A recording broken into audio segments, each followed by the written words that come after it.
Alright, guys. First off, right off the bat, I'm going to drop down this disclaimer for this video. I am going to be doing something a little bit out of normal form, and I'm going to be talking about a YouTuber. I'm going to be talking about some videos he's put up, and it involves the Pokemon Sword and Shield controversy. And this video I'm going to be addressing does lightly touch upon some of the leaks' informations as of recent.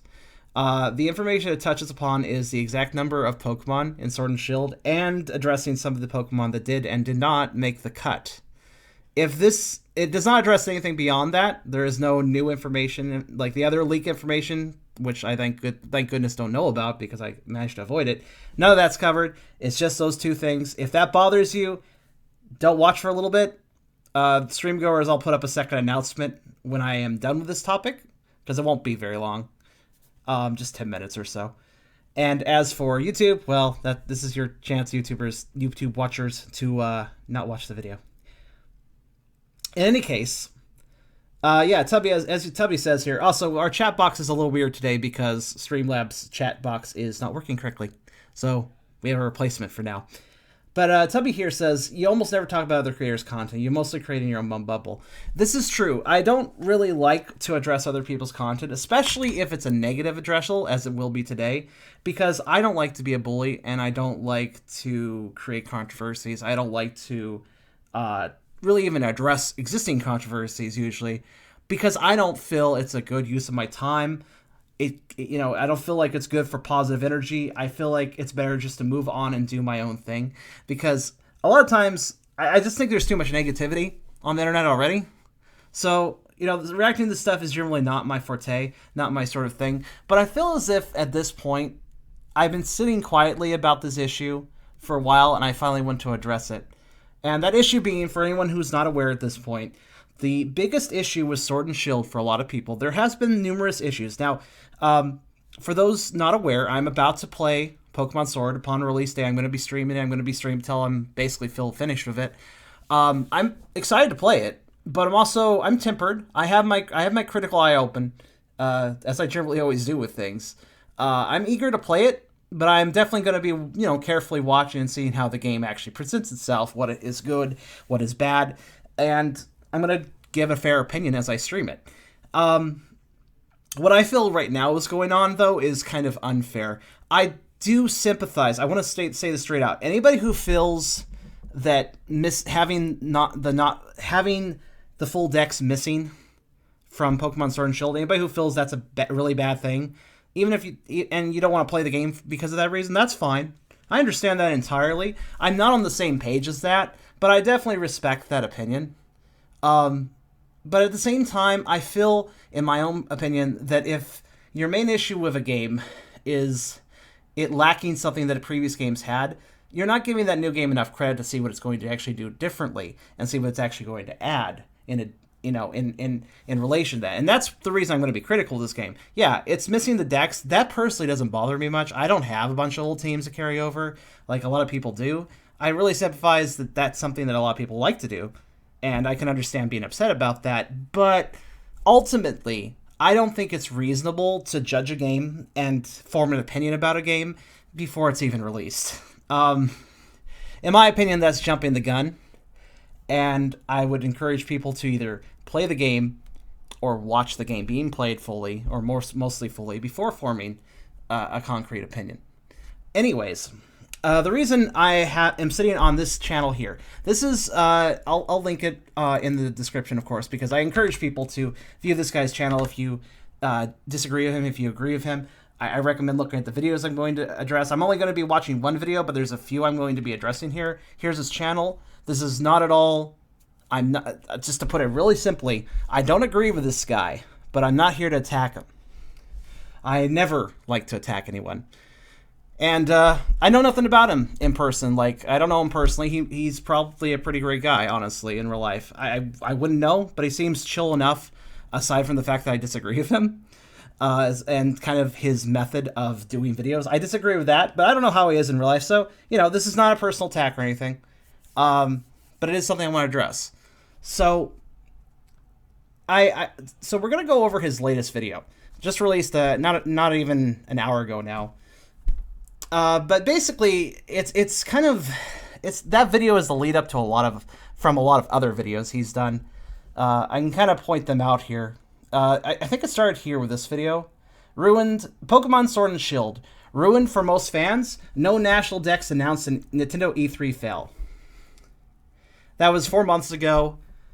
And I think you can tell by the title of the thumbnail as well as the title of the video here, which I'm sorry, it's partially off screen. There you go.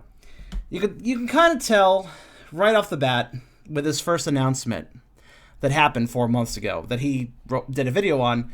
You can kind of tell there's a bit of bias here. Ignoring the clickbaity sort of caps lock, Nintendo E3 fell. Right off the bat, from the first announcement, this guy was saying, oh, that messed up so much stuff. This is a real big problem. We just had this revealed, but I'm going to form a 11-minute video stating this strongly. Again, I'm not going to cover most of these videos, only the latest ones. So if you want to know what's actually in any of these videos, I really do recommend watching them, because it's always good to have an informed opinion. And then the next video he did on the subject was Matsuda responds, Pokemon Company responds to fan anger, no national decks or Mega Evolutions in Sword and Shield, exclamation, question mark, or question mark, exclamation mark. Again, it's kind of, clickbaity. Moving on, he did another video. How to solve the Sword and Shield crisis. Pokemon, no national decks, and graphics controversy. Now, this video, I remember this one. I've watched all of these. I can't really directly commentate on a lot of these because it has been a few months since I watched them. They have been out for a bit. But this video, I remember, was covering some of the early live stream stuff where they showed that some of the graphics, like the Pokemon, weren't moving very well. I think it was, what was the really popular one to criticize? Wingull not flapping, it just kind of hovered. Which honestly, I just found kind of funny and figured that's going to get fixed later. What's the big deal? But, yeah, okay. So, how to solve the Sword and Shield crisis. So now it's become a crisis, apparently. According to the thumbnail, according to the description, or the title of the video. These descriptions are kind of interesting in a lot of these videos, too. Next video he did, yes, fourth one. The real reason for no national decks. Pokemon Sword and Shield controversy explained. This was not a terrible video, even though it was very clickbait with the title. I remember that's the thing, his videos usually have some decent information in them. I may not agree with them still. They are not the absolute worst videos that I've seen that kind of cover, like traumatizing conversations, like, oh, get scared, oh no, this bad thing, oh, everybody get hyped up. He's not the worst person when it comes to that, but he got under my skin a bit with the latest video. And these other videos didn't really do a lot of services either. Again, though, he does provide some useful information. He's usually updating on the latest news and stuff. And that's a straight broadcast of information. But much like Fox News, you can broadcast news but still have an agenda. You can still broadcast good news but attach an agenda to it. And that's kind of what I feel like he does. Next video I did on the subject, here's how to unite the Pokemon fanbase, Sword and Shield, no national decks controversy. I think this video, if I recall, again, fuzzy about these older videos, but I believe this video was more or less about how, like, oh, we should do a petition, like, show them that we don't agree with this, let's band together. Fine enough if you want to do that. Fine enough if people did that. Clearly a lot of people did. But as I stated earlier, I think that to write off a game because of one element is kind of silly. Anyways, next video he did on the subject, which this makes the, sixth one in a row he's done here, because he did all these back-to-back really fast. Game Freak sends direct message to Pokemon fans. Pokemon Sword and Shield, no national decks. Answer, is this the end? I don't think I have to comment on that. Is this the end? Ignoring this video, because it doesn't directly involve the conversation, but it's not a bad point that this video is about how Nintendo is kind of focusing more on the mobile efforts for Pokemon, and how that could be bad for the console series. And this video is actually not too bad, but it still is kind of fear-mongering.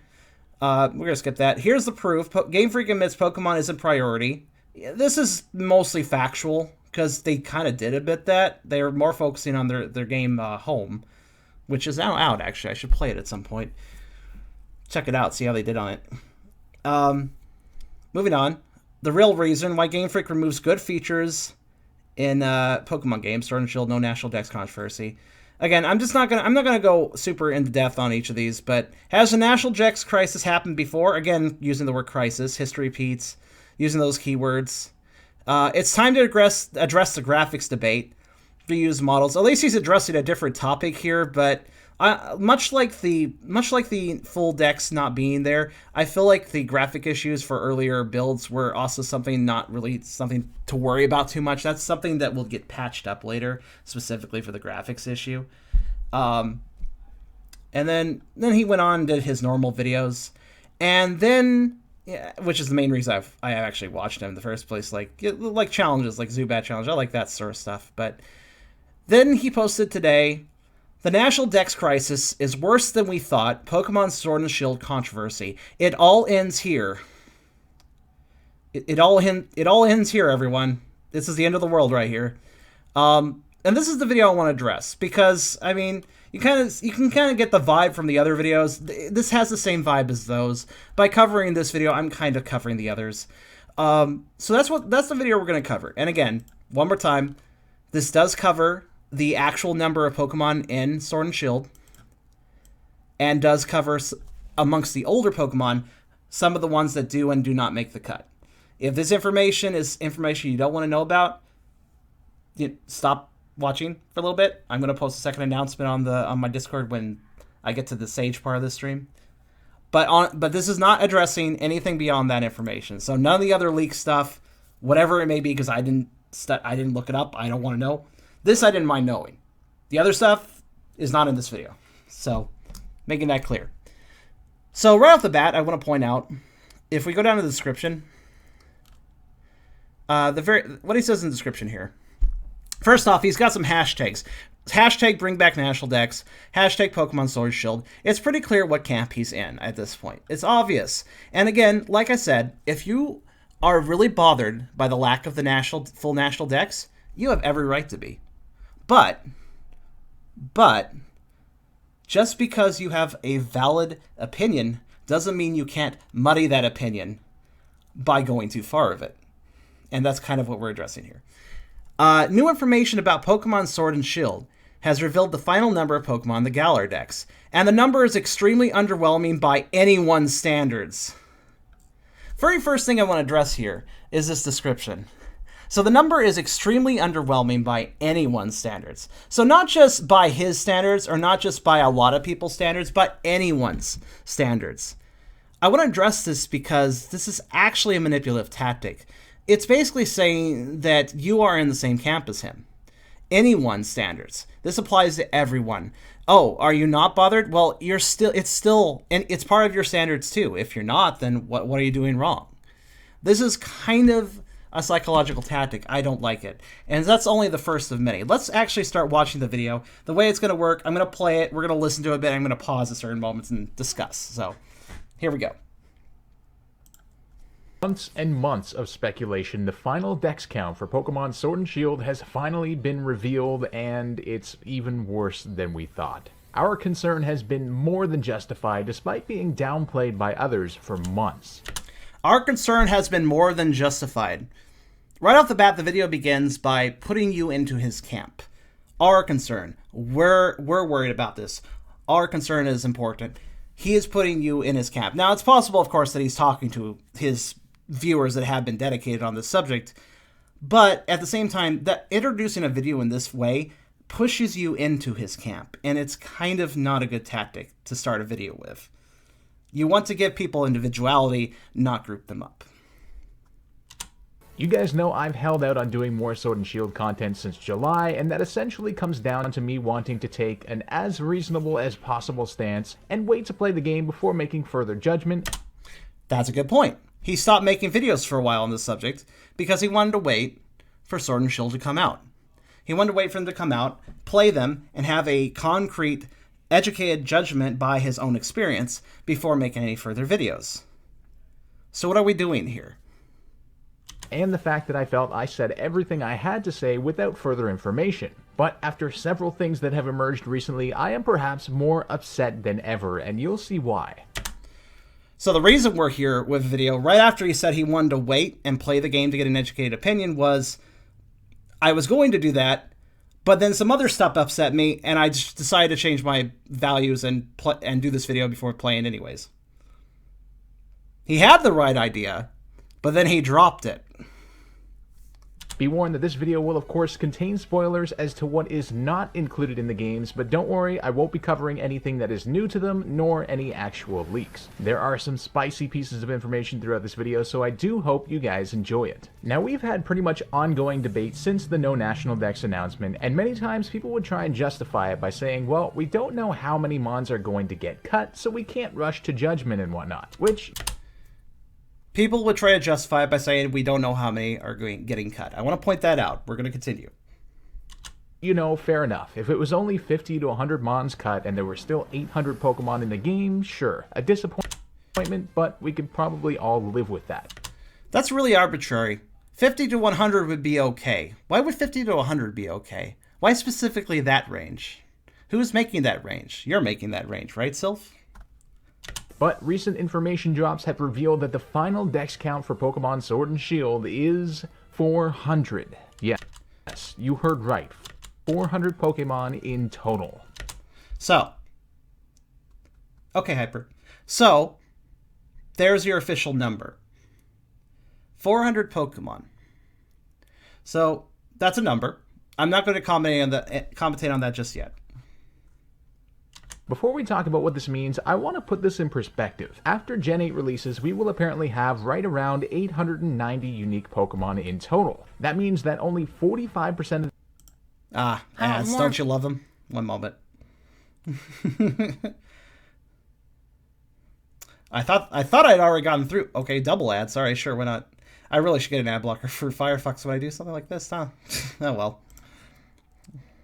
Will be... Let me rewind his point. I want to put this in perspective. After Gen 8 releases, we will apparently have right around 890 unique Pokemon in total. That means that only 45% of the available Pokemon will be in these games, and 55%, or 490 Pokemon, will be missing entirely.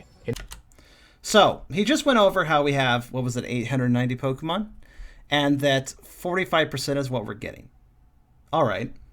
In other words, there are significantly more Pokemon missing from Sword and Shield than there are available. Significantly more Pokemon missing from Sword and Shield than are available. I don't know. I don't think 45% there and 55% missing means a significant portion more missing.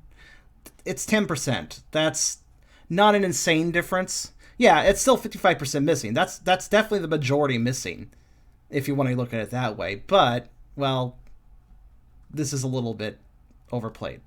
For the most anticipated and highest tech Pokemon game of all time, not to mention that it's 50% more expensive than past games, this is unacceptable.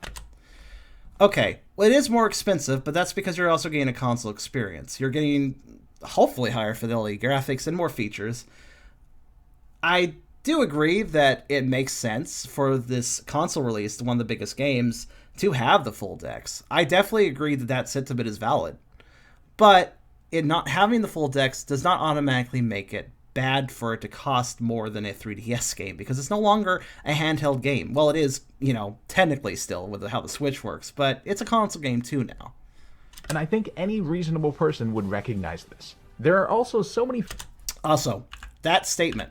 Time, not to mention that it's 50% more expensive than past games, this is unacceptable, and I think any reasonable person would recognize this. This is unacceptable, and I think any reasonable person would recognize this. That is a very loaded sentence. Let's break that down for a moment. This is unreasonable. Any reasonable person would agree this is unacceptable. If you don't agree this is unacceptable, ergo, you must be an unreasonable person. It's a statement that is more aggressive than it first looks to say that. That statement basically says that if you're not in the same camp as him, you're doing something wrong, but avoids directly saying it so as to not appear aggressive. It is an aggressive statement, but it's masked by psychology. There are also so many fan favorites that have been erased. I mean, with numbers like that, it's pretty obvious that they would be, but let's just note a few of them shown here in the white. All of the starters, except for Charizard, of course, which, in addition to being the only starter included in the game besides the Gen 8 starters, also got a new form as... Erased. Good point. Good point, Chrono. I wasn't going to address it, but these starters were not just not put in the game. They were erased. They were obliterated. They were blanked out. They were destroyed. When you use particular words, you influence your audience and make them think a certain way. You raise their anxiety, you make them more uncomfortable with the situation. By putting them off balance, you can make them fall into your camp easier. Insult to injury. All of the legendaries. Also, let's make it personal, shall we? The only starter included in the game, besides the Gen 8 starters, also got a new form as insult to injury. Insult to injury, because, well, since the Bulbasaur and Squirrel line didn't get added in, but Charizard got a new form, that's an insult. Because, let's make it personal, guys. Of the legendaries, my very own channel mascot, Kingdra, Nidoking, Alakazam, Kangaskhan, Tauros, Aerodactyl, Dragonite, Ampharos, Skarmory, Houndoom, Donphan, Aggron, Camerupt, Altaria, Absol, Walrein. I tried to do it all in one breath. I can't do it. Guys, I could go on and on forever. The funny thing is, I've talked to many people who were previously okay with the National Dex being gone, and many who were actively anti-National Dex, and even they are now like, oh, 400 is pretty unacceptable. That's an interesting statement. I'm going to replay that. Listen to that again. Okay with the on and on. Walrein. I tried to do it all in one breath. I can't do it. Guys. When he relates his friends, listen to this. Guys, I could go on and on forever. The funny thing is, I've talked to many people who were previously okay with the National Dex being gone, and many who were actively anti-National Dex, and even they are now like, oh, 400 is pretty unacceptable. What is the point of that whole statement? I know people that disagreed with me, but now they agree with me. This is important to point out. Yeah, this doesn't validate your point any further. To simply say more people agree with you that didn't agree with you does not actually state any useful or additional information to the situation. It more just indicates, look, more people join my group. You should join my group too. I don't need a reason. Look, people are joining my group. That's reason enough. It's like, that's not reason enough. You guys know I've created lots of content trying to guess and explain what in the world is going on, and I've been pretty outwardly upset about this whole situation, but this is even worse than I had imagined. All of my outrage was directed thinking these games would have a little over 500 Pokemon in it, but of course, it's over 20% worse than I had even thought. So his expectations were 500 plus Pokemon. Since his specific expectations weren't met, he's upset. So why is 500 plus okay, but under that's bad? Like, that's a very subjective, personal decision to say this is the right number and this is the wrong number. Why is this bearing so much into his point? I just can't wrap my head around how absurd this is. Let's compare to the past few main series games. This might blow your mind. Pokemon X and Y games... So here's where he's going to start comparing things. Pay attention to his numbers here. Past few main series games. This might blow your mind. Pokemon X and Y games released for a much weaker system, the 3DS, all the way back in 2013, had a regional Pokedex of 457 Pokemon, meaning in those games alone and in the Kalos region you could find 457 Mons. Not to mention the fact that in X and Y you could then transfer over any of the other missing Pokemon, meaning there were a grand total of 721. That means that in X and Y there were 57 more Pokemon in the region than a region made 6 years later on a hugely more powerful system, and 321 more Pokemon available in total. Comparing numbers between different games in a series doesn't really state anything in particular. Simply put, the main crux of this argument is, well, this game is newer, so it should have more of this. That doesn't always apply correctly, and if you look at... I can't think of anything off the top of my head, but I think we could go over plenty of game series where features were actually removed or replaced, and a game had less of this but more of that. And generally speaking, that never caused a controversy. Ultra Sun and Ultra Moon, also for the 3DS, had more Pokemon in its regional dex as well, and had 407... Yes, more. 3 more. That's not a huge difference. Of course, yes, the full dex is still there. And more Pokemon available in total at 807. Here's a fun thing, actually, that I've been noticing. A lot of people don't consider this while they get mad about the National Dex situation. They don't consider the fact that with each Pokemon game that releases, the national decks grew bigger and bigger and bigger. And thus, and this especially comes into play when they went to 3D models, this is a lot of work. With every new Pokemon game, they had to put in more work to add new Pokemon in addition to the old ones. When it came to time to make X and Y, that I'm sure was an even bigger task because everything switched to models. Ultra Sun and Ultra Moon have 807 Pokemon. Yes, the most of any game.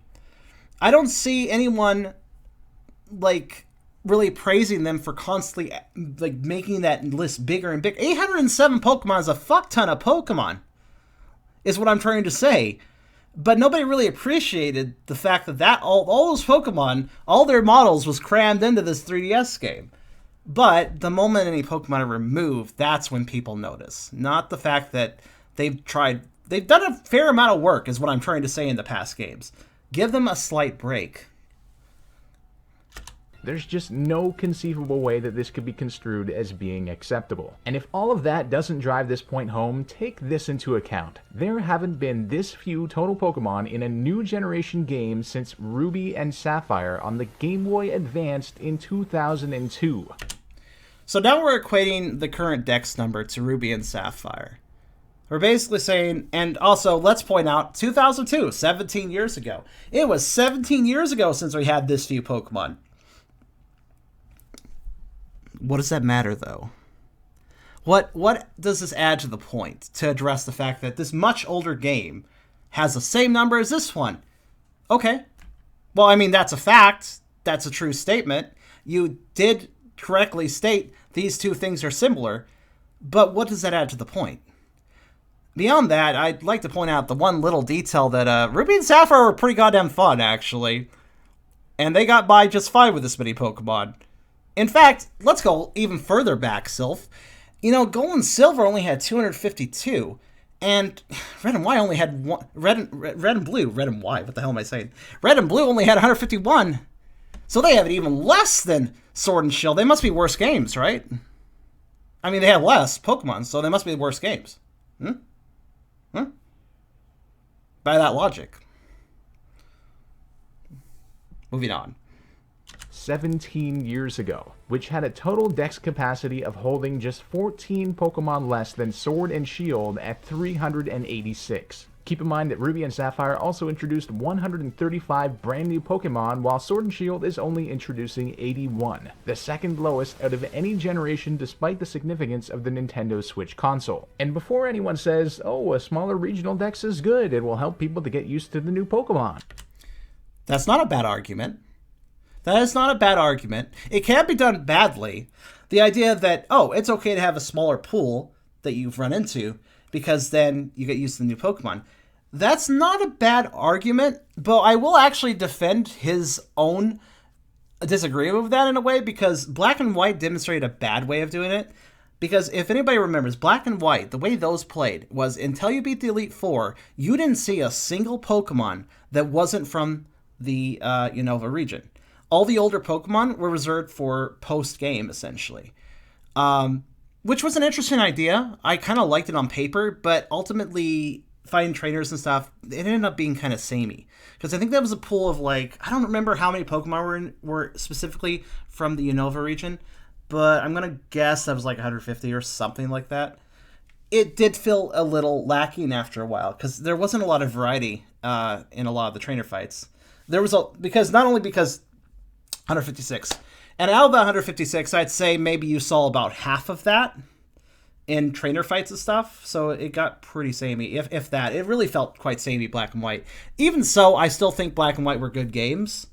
But it didn't quite work. I know what they were going for. They wanted to make people focus on the new Pokemon, but it didn't quite work. That being said, Sword and Shield have a lot more than that to work with.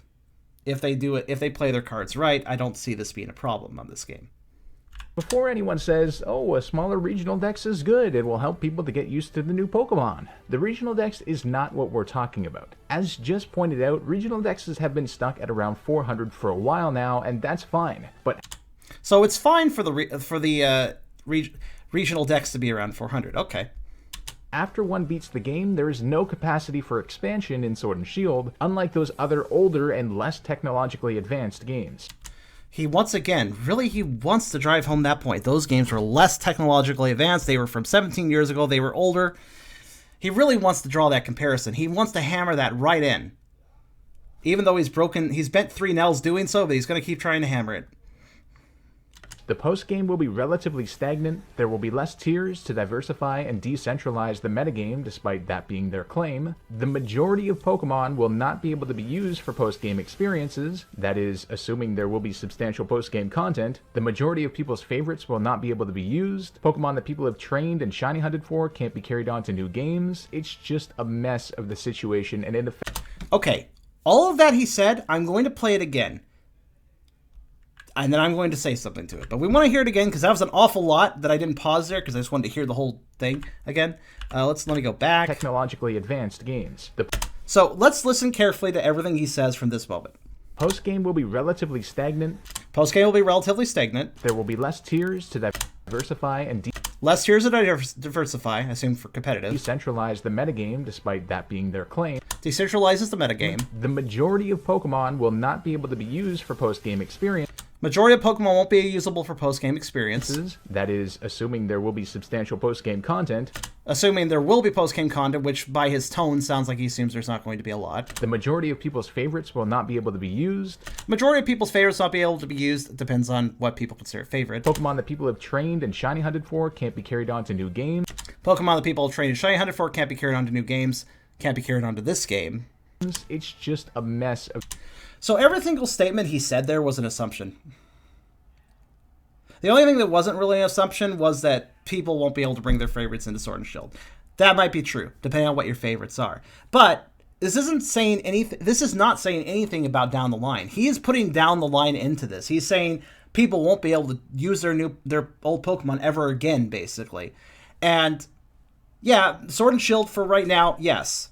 What does this mean for the future of Sword and Shield? Here's the thing. People have forgotten one little detail. We're in the current modern day age where you can patch games. And it's very simple to do so.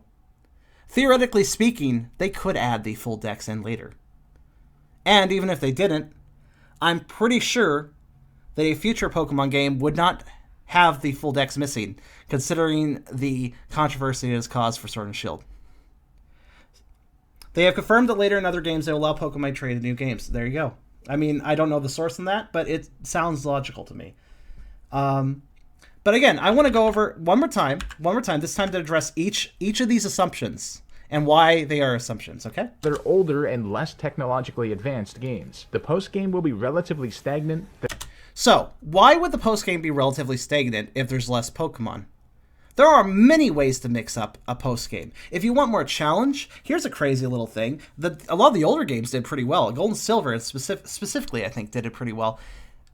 Even if you have a small pool of Pokemon, by choosing what Pokemon exists in a trainer's team, you have an entirely different dynamic.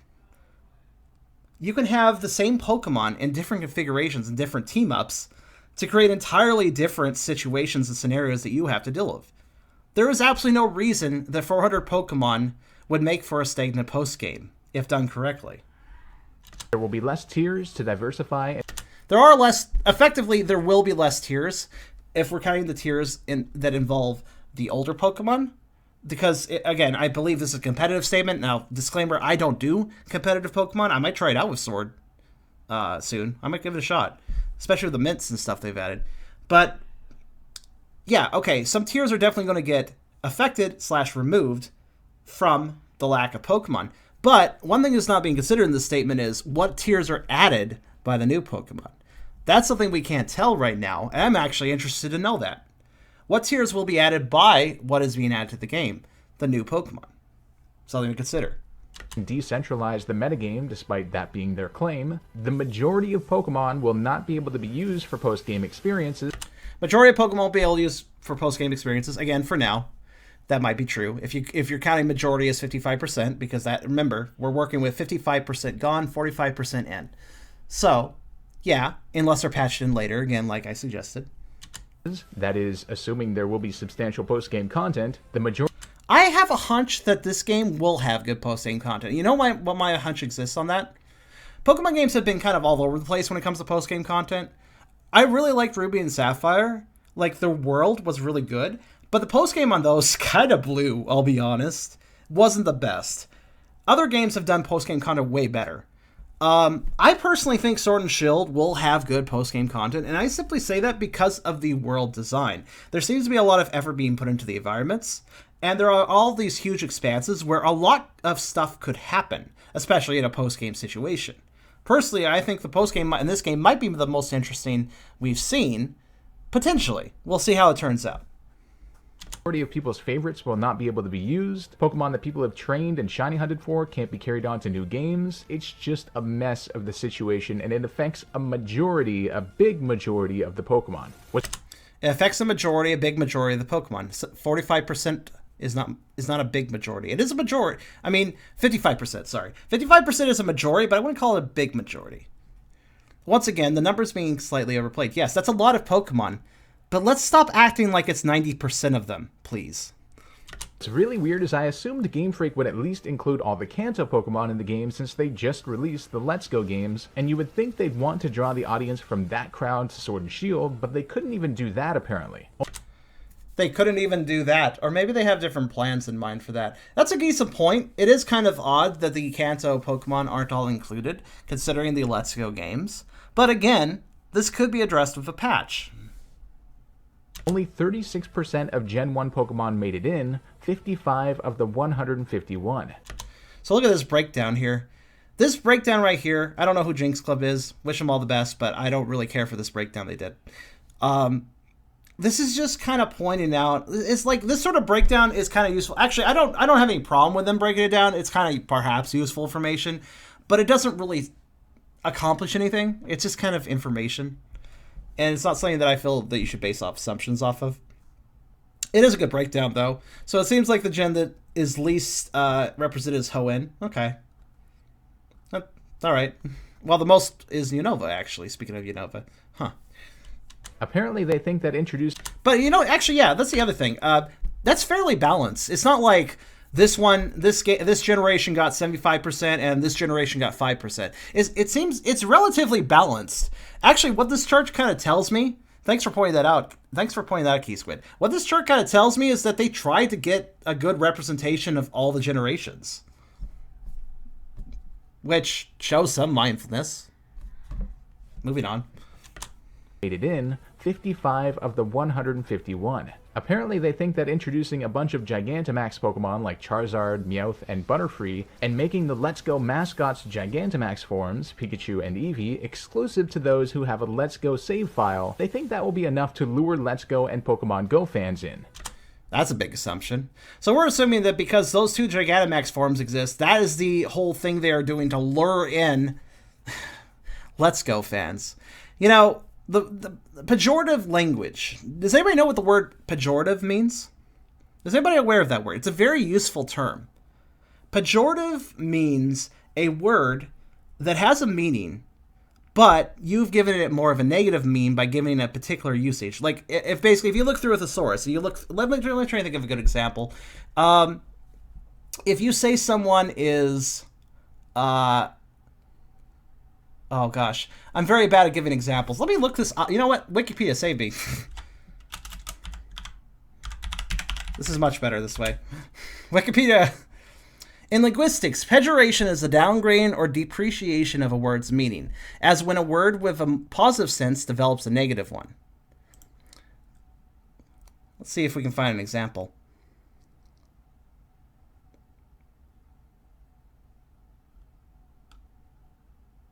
Using language to spin may worsen the meaning of the substituted language, a process linguists call pejoration. This has happened to previously innocuous adjective discrete, when used in personal columns as a euphemism for illicit sexual meetings. There's an example of a word becoming pejorative, where you take a word and you make people basically feel negative about the word. It's a psychological tactic. That's what's being done here by saying enough to lure Let's Go. Lure. Lure sounds like a trap. It sounds like a trick. You're setting something up to pull somebody over for a nefarious purpose. Lure. He could have used the word attract to attract the Let's Go audience. If he had used the word attract, it wouldn't sound nearly as bad. Lure, in this case, is a pejorative term. while attract would be a normal, standard, respectable term to use. And Pokemon Go fans in. That's the bare minimum they could have done. That's the bare minimum they could have done. Assumption. Anything it seems to have... Assumption stated as fact, as is kind of uncommonly... which is kind of common with this video, but moving on. Pokemon Go fans in. That's the bare minimum they could have done. Anything it seems to avoid having to include more Pokemon in the game despite them having HD Switch models. Anything for them to avoid adding new Pokemon to the game. That is a loaded statement. Another one, that is. Anything anything Nintendo could do to avoid doing more work is basically what he's saying. That is such a loaded statement that I don't even really want to address it. It speaks for itself. That is a statement that is essentially rude to the Pokemon Company. To address it that way is just not nice. It's not nice. For them, which was the excuse they made to begin with, having to redo all of them due to technical issues and all. The proportions for the decks in terms of generations are also... Also, I will not defend the fact that they had to redo the models. Yeah, they didn't really future-proof at all with the models from Sun and Moon, X and Y.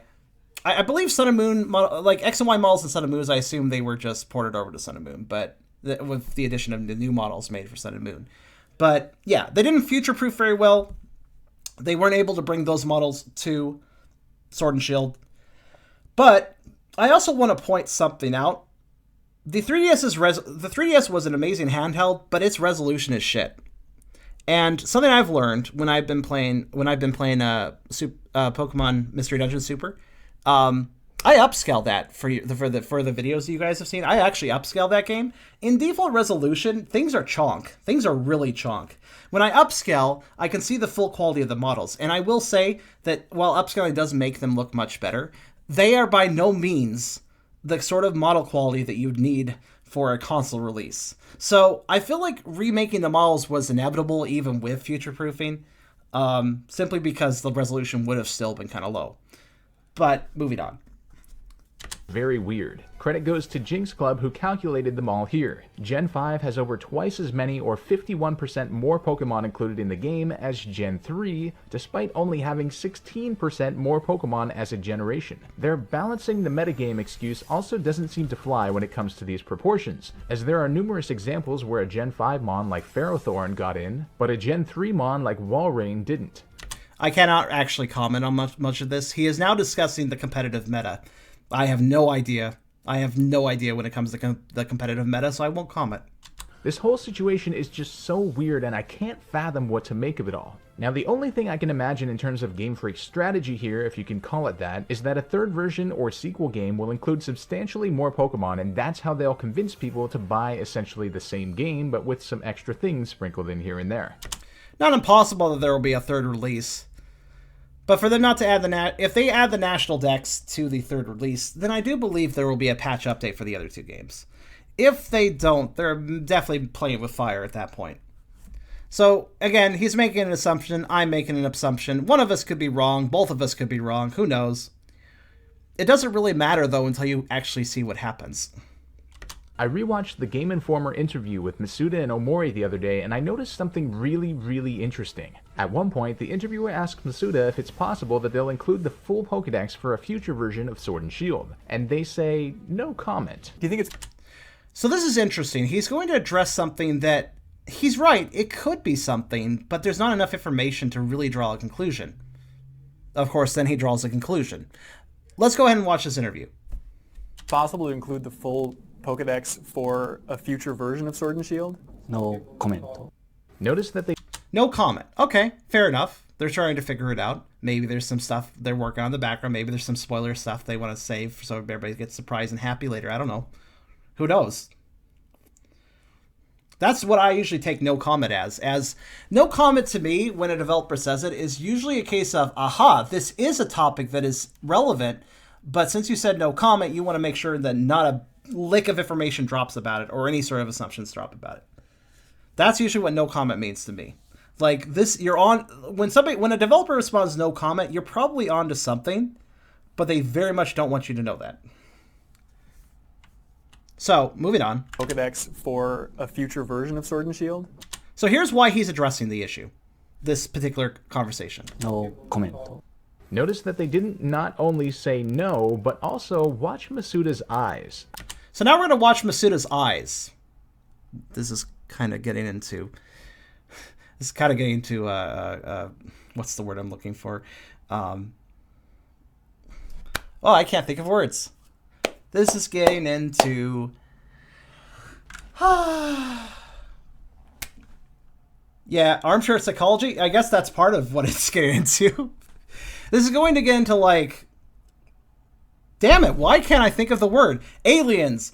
Area 51. What is it all? It's when you're taking something that doesn't really exist, and then you're saying, oh, look at that. It's a thing. That means that. Conspiracy. Conspiracy. Thank you. Why couldn't I think of the word conspiracy? Anyways, let's watch what he does here. Notice that they didn't not only say no, but also watch Masuda's eyes. I didn't know exactly what he was looking at, but when the Game Informer journalists later had a wrap-up podcast talking about their experience at Game Freak headquarters, he reveals that there were representatives from the I want to pause. Damn it, ads. They're not even showing up on my bar, so I don't think they exist, but then they exist. Don't worry, I'll replay the whole segment. Damn you, ads. Actually, I should be blaming Sylph for that. He's placing them here. When the Game Informer journalists later had a wrap-up podcast talking about their experience at Game Freak headquarters, he reveals that there were representatives from the Pokemon Company standing over them, reviewing everything that was said and advising Masuda and Omori. Not too crazy. There was advisors. They wanted to make sure that certain things were not said in case of spoilers. After the leaks, I assume this happened after the leaks. I'm not sure, this interview, but given the leaks, I can kind of understand it. I guess standing over them, reviewing everything that was said and advising Masuda and Omori. Like, there's still so much flexibility within this series, even though there's, 4 people from the Japanese Pokemon Company, like, watching intently with every answer they give and stuff off to the side, As soon as that question is posed, you can hear someone immediately talking in the background and Masuda nervously looking towards the representative a few times back and forth. Nervously? Does this look... In the background, and Masuda... That is the look of a nervous man, apparently. That sure looks very nervous. I don't know. Nervously looking towards the representative a few times back and forth. That is super suspicious. Super suspicious. I'm sorry. I'm not trying to get super sarcastic here. I don't want to be super rude to this guy, but, I don't think I agree with any of this. This is all nothingness that we're talking about. He just looks like, he just looks like he's paying attention, but he doesn't look nervous. It's really pulling on strings, yeah. Moving on. Towards the representative a few times back and forth. That is super suspicious. Further to that, something emerged on Twitter recently that is a huge cause for concern. Okay, it's a huge cause for concern. All right, Sylph, I assume you're not trying to alarm me further. Let's find out what this actual huge cause for concern is. Liam Robertson, a contributor to Did You Know Gaming and Nintendo Life magazine, tweeted out the following. The Pokemon Company is apparently saying they're holding off on sending out review copies now due to leaks. Some may still get them, but people are being told it's not happening. Okay. Huge cause for concern? Not what I'd term this. Dick move? Yeah. Yeah, Pokemon Company, why are you not sending out review copies early? I wanted one. No, beyond that, though. Beyond that. That's not a great move. They've never cut off... you can see here, this is fairly unprecedented if true. They've never cut out reviewers like this before. I'm not sure what it accomplishes. The damage is already done, and this will just restrict discussions about the game among the press. I don't find this hugely concerning for Sylph's points. This is an entirely separate issue in my book. Nintendo is responding to the leaks happening, which I will say they did a horrible job keeping the leaks from happening. Leaks were not their direct fault, of course, but Pokemon Company, Game Freak, they need to provide a reasonable amount of information about an upcoming Pokemon game for people to not want to go seek out leaks. And one thing that a lot of people agree, and I completely understand this, I don't personally care, but I get it. Knowing the final evolutions of the starter Pokemon is something they didn't bother to reveal for Sword and Shield. And so there was an awful lot of people willing to go seek out leaks to find out this information. There has to be a particular amount of control over the information. A good YouTuber who addressed this is actually Lockston, or Noggin. he made a video recently about the leaks. It was a spoiler-free video. It didn't actually cover the leaks directly, so there was no leak information shown on the video. But he basically went over how leaks work, what Nintendo could have done to make the leaks not happen, and how Nintendo needs to be a little more communicative with particular information. Anyways, this issue here seems to be Nintendo making a poor response to the leaks by restricting review copies from going out so as to try to avoid more information being leaked out. This is kind of stupid. Nintendo shouldn't be doing this. Game Freak shouldn't be doing this. I don't know which of them was directly responsible for this, but it shouldn't be happening. It's kind of dumb. It's not great, but it's not the end of the world, and it has nothing to do with this Dex crisis. So, as it's termed in this video.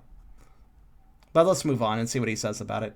This is fairly unprecedented if true. They've never cut off reviewers like this before. I'm not sure what it accomplishes. The damage is already done, and this will just restrict discussions about the game among the press. I've spoken to 3 people now who have had emails from Nintendo saying they won't get codes until release day. So apparently the Pokemon Company is holding back review copies, and they say it's because of the leaks that have been happening. But like Liam, I don't understand this reasoning. The leaks have already happened. The whole game has been leaked, and previous leaks have never ever stopped the Pokemon Company from continuing to send out review copies, even when it was the review copies themselves that caused the leaks. What it seems to me, and many other people are pointing this out too, is that the Pokemon Company is using this as an excuse to potentially avoid any bad reviews that the game might get so that people don't see them before the game releases. That's not impossible. They wouldn't be the first company to try that tactic. Oh, reviewers get it the same day as everyone else. That way people buy it without seeing the bad reviews our game is going to get. That's entirely a possibility, but it still has nothing to do with the national Dex crisis. Of course, we will definitely see on release day, since I will be streaming it. If this game had a reason to be held back to avoid bad reviews, I will find that out. I am absolutely ready to be critical of Sword and Shield, but I am just as ready for it to impress me. Whatever it wants to do, I will take that. But I will take whatever it wants honestly. I'm neither blinded by fangasms, nor am I, stuck in the mud like some other people are. And as Liam said, this is unprecedented, meaning it has never happened before. This shows me that they may be worried as to how people are going to respond to the games, and probably rightfully so. I do think they might be worried, Pokemon Company, Game Freak. They might be worried about how people respond to the game. Hopefully they are not doing the thing where they're trying to block bad reviews from happening before people buy it. But I think they're more worried because of just how much attention, just how much focus the whole Dex issue has caused people. They probably, and this is to their fault, they did not consider how this would affect people. And that's to their fault. They should have considered that this would affect people. They should have, at the very least, presented this information sooner so people had more time to prepare for it. Granted, they did present it 4 months before the release of the game, but I feel like maybe earlier would have been good. Regardless, though, that's more just a case of respecting people's time and information. This subject matter, it really boils down to something I'm going to get to at the end of the video, though. We're almost there. Looking at the reception of the fan base and the fact that we keep getting more and more bad news, there are more and more bad news. Has anybody been watching the Pokemon Sword and Shield videos, official ones? Has anybody been noticing the not bad news they've been presenting about the game? The features they've added, which I don't know how they'll play out in actual gameplay. Again, I'll find out. But there has been a lot of things that I would not call bad news. The mint system is pretty cool. It allows you to change the preferred and negative stats for a Pokemon. You can now rename Pokemon after they've been nicknamed once by somebody else. The camping system kind of looks fun. I kind of wish the Pokemon had eating animations, better eating animations. Maybe they will. I don't know. But the camping system, the curry system, the curry decks, that's all kind of amusing to me. I like the expansive areas. The Galarian Ponyta is pretty adorable. Also, the area revealed with his reveal, that Mushroom Forest, looked pretty rad, honestly. I think the environmental design is on point. There's a lot of things to be positive about, but what did you say again, Sylph? Shows me that they may be worried as to how people are going to respond to the games, and probably rightfully so. Looking at the reception of the fan base and the fact that we keep getting more and more bad news. More and more bad news. So let's just ignore the good news. Or if you think it's too assumptive to say that is good news because we don't know exactly how those new systems will work, can we at least say it's neutral news? Certainly not bad news. There are undoubtedly going to be some bad critic reviews too, and it looks like the Pokemon Company wants to preemptively silence these. It looks... Okay, so you went from earlier saying, like, it seems like Pokemon Company might be wanting to limit reviews coming out early. He went from saying that, which is a fair statement. Now he's saying... Bad critic reviews too, and it looks like the Pokemon Company wants to preemptively silence these. It looks like they want to silence these. This is another psychological tactic. Present a point, say this might be a possibility, and then a little bit later say it is the possibility. This is another psychological tactic that SilphSpectre is using. The tactic where you say something might happen, which is a reasonable statement, and then you slowly push to make it more and more like, no, it's not just might happen, this is what's happening. And it's a push tactic to basically, again, it's another tactic to get somebody on your side in a way that more or less tricks them. I don't like that sort of tactic. Again, this is all speculation, but given the circumstance... Again, this is all speculation. That's another thing, too. Hey, if you call somebody fat and they get mad and then you're like, it's just a joke, bro. Well, it's just a joke, right? They shouldn't be mad at that point, right? So if you say, hey, they're doing this, but I'm just speculating that. It's just speculation, bro. you get my argument? And how surprising a move this is, there might be an ulterior motive that's going on behind the scenes. One thing is for sure though, things are looking grim, and it's very telling. Things are looking grim. Okay. That when discussing the National Dex cut, Game Freak seemed to downplay or at least purposefully omit the fact that way more than half of all Pokemon will be absent. They downplay. Oh wait, hold on.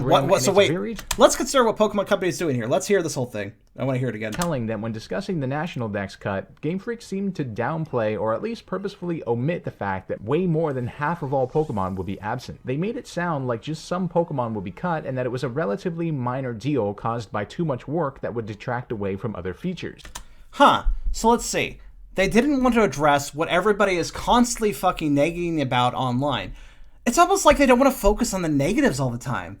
Unlike you, apparently.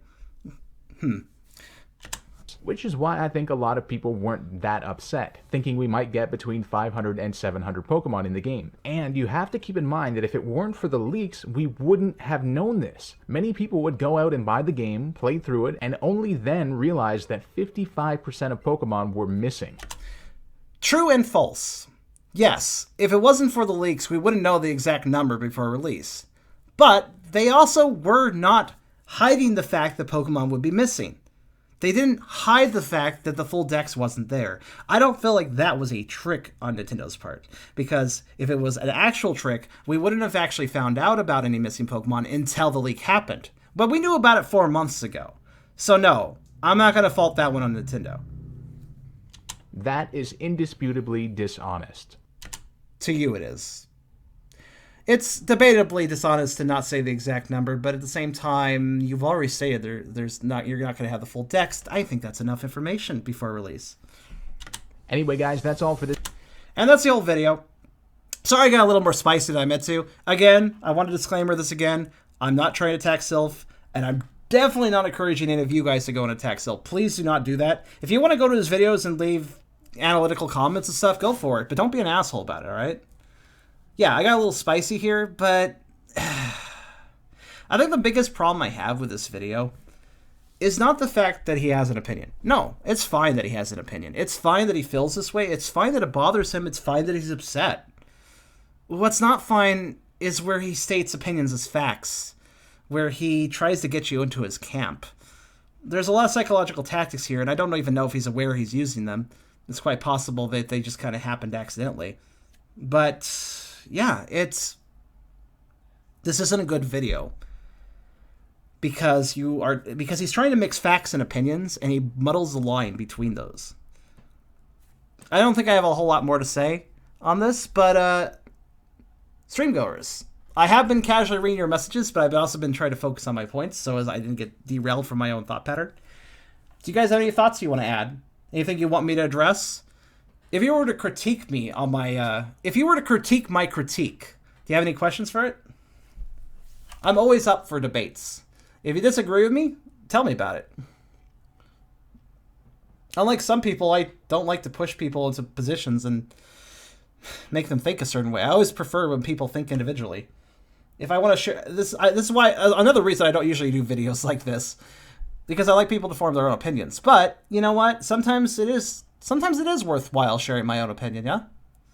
Like sometimes there's some value in that, and in this case, I just wanted to because I felt what he was doing was manipulative, and I wanted to address that so that people wouldn't get manipulated. That's really all there is to it.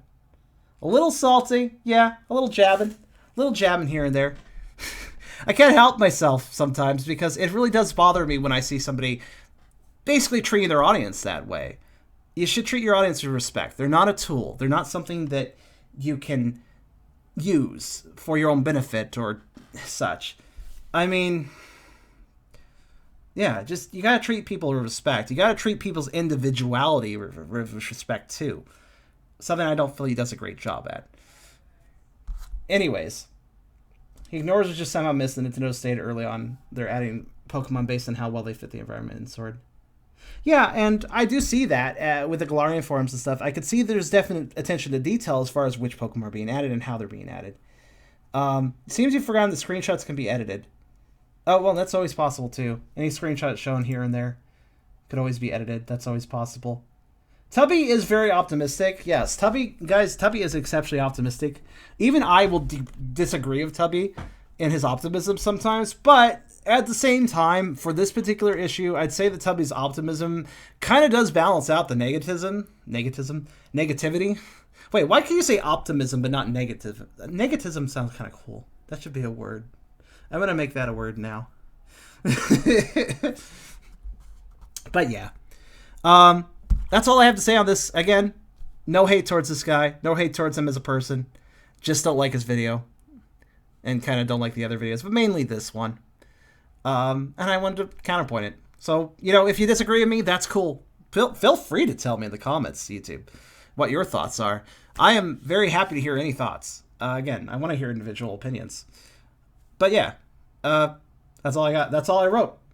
Thanks for sitting through this somewhat different video.